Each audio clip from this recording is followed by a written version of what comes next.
Well everybody, welcome to episode 1 of FNaF Throwback Theories. This will be a new little series where I go back to some of my older FNaF theories and discuss the ideas I presented with the knowledge I have today, determining whether or not I still think it's a valid theory, or even if I still agree with it. For this video, we'll be discussing my old theories of Michael Afton being the bite victim, Andrew being the bite victim, and Michael Afton being the older brother but being a robot.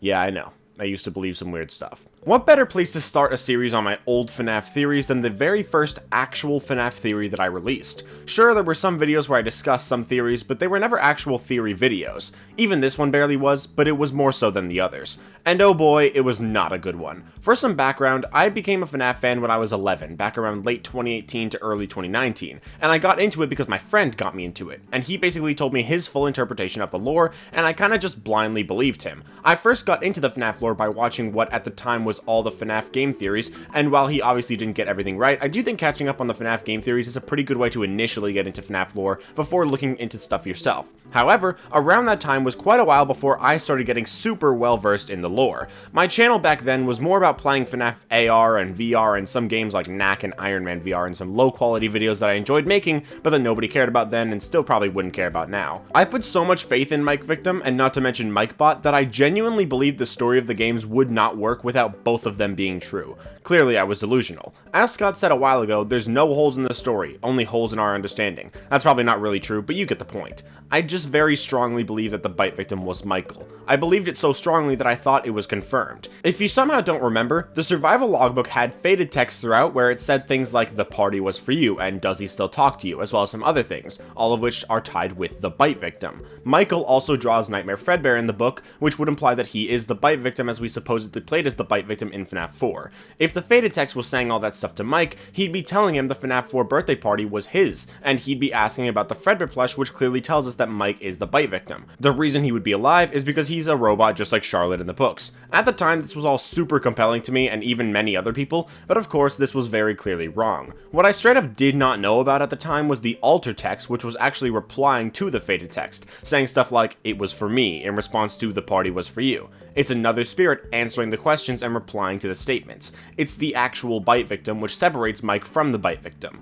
When someone tried to tell me about this stuff, I had the dumbest excuses ever, saying stuff like, the text isn't altered and that Fazbear Entertainment was the one writing that, because it's the same text as the rest of the book. Why would Fazbear Entertainment be writing that? I don't know. I don't even know what my reasoning was for that back then, if I had any. I believed Mike Victim for so long. I only stopped believing it when Step Closer came out, and even then I barely accepted it. Like, I acknowledged that it was almost definitely true, but I also didn't think it made any sense. You know, until I actually started thinking about it like a normal person. I was so attached to Mike being the bite victim that I started incorporating pieces of my Mike Victim beliefs into Mike being the Foxy Bro. Yeah, I believed that Mike was the Foxy Bro, but was also a robot. See, another thing that I believed at the time was that all the FNaF books took place in the game's timeline. Not like Stitchline games or anything like that. I straight up believed that the novel trilogy and every single Fazbear Fright story was in the games. And I believed that Pete was not a parallel to Mike, but literally was him.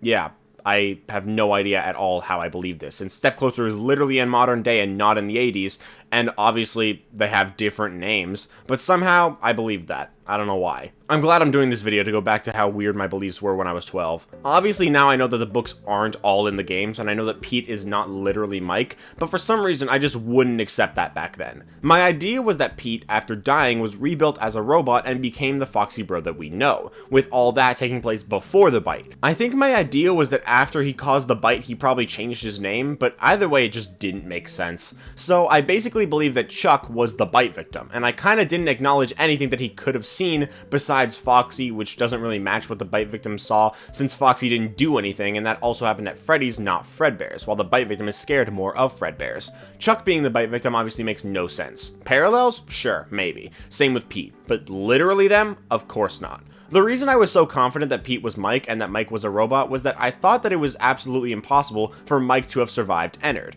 I guess at the time I'd never heard of Remnant before. While I do still stand by the fact that Mike lost his skeleton, meaning something must have happened to allow him to stand, that's definitely not him being a robot. Instead, it's likely that Remnant is able to regenerate, and that it just regenerated his skeleton. Obviously, he can't just walk around and look like a normal humanoid if he's just a flop of skin. But for some reason, I just didn't acknowledge Remnant at all at the time. Like, I knew that it existed, and I believed even then that the missing kids were in the fun times, which I strongly believe today, but I didn't believe or acknowledge the properties of Remnant or William Afton's gold. souls. Because I basically ignored Remnant, I thought there was no way at all that Mike could have survived being scooped because of his organs being taken out, and Ennard basically lived inside his body and then that left him as a flop of skin, which is basically why I believe that Mike had to be a robot. But him being the Foxy Bro and being a robot is absolutely pointless and dumb, and Remnant solves my problems with that in full. Along with this theory though, as I said, I believed all the books were in the games. I didn't believe in parallels, I just believed that all the characters that were supposedly parallel characters from the games actually literally were those characters. As I mentioned, Step Closer was actually what made me believe that Mike was the Foxy Bro via a video Ozone made on Step Closer, which was actually how I first found his channel, which is kind of funny since we're actually friends now. As they were released, I also watched Dako's summary videos on all the stories in Step Closer, including his summary of Coming Home, where he talked about the epilogue of the book. Now, I'll be honest, for the first two videos I talked about in this video, I didn't rewatch them because I knew the ideas I talked about and didn't need to watch them. But the third video, I did rewatch part of it, and I'm gonna be honest, it was hard to watch, just because I was like 12, and I could barely speak properly, constantly stuttering because it was before I started making scripts for my videos. Not to mention, I straight up did not care about the quality of my videos. I didn't edit anything. Nowadays, I edit my videos, such as this one, in a pretty simple way. Typically, I just put FNaF gameplay in the background and show stuff on the screen that's relevant to what I'm saying, giving a bit of visuals for the audience, but not too much because, you know, I'm 16. I don't have all the time in the world on my hands. Not to mention, more often than not, people kind of just listen to YouTube rather than watch it, especially for videos where it's just discussion. So I edit my videos, but not to the point where I burn myself out over it. But back then, I didn't edit anything. Every stutter, every dip in audio quality, everything I did that nowadays I would completely edit out was left in its entirety with no regard for the audience's enjoyment at all. It actually amazes me that I was able to come as far as I have despite that. The idea I presented in that video was the one that is in the title of this one. I believe that the bite victim was actually Andrew from the Stitch Wraith epilogues. Now again, I don't know why I believed he was literally him, especially since they have different designs, but I did. My main evidence came from the 4th Frights epilogue and the Survival logbook. It's mentioned in epilogue 4 that Jake is the one who can see out of the Stitch Wraith, as he possesses the head that was stuck onto the body, while Andrew can't see anything, because he just possesses the fetch battery pack.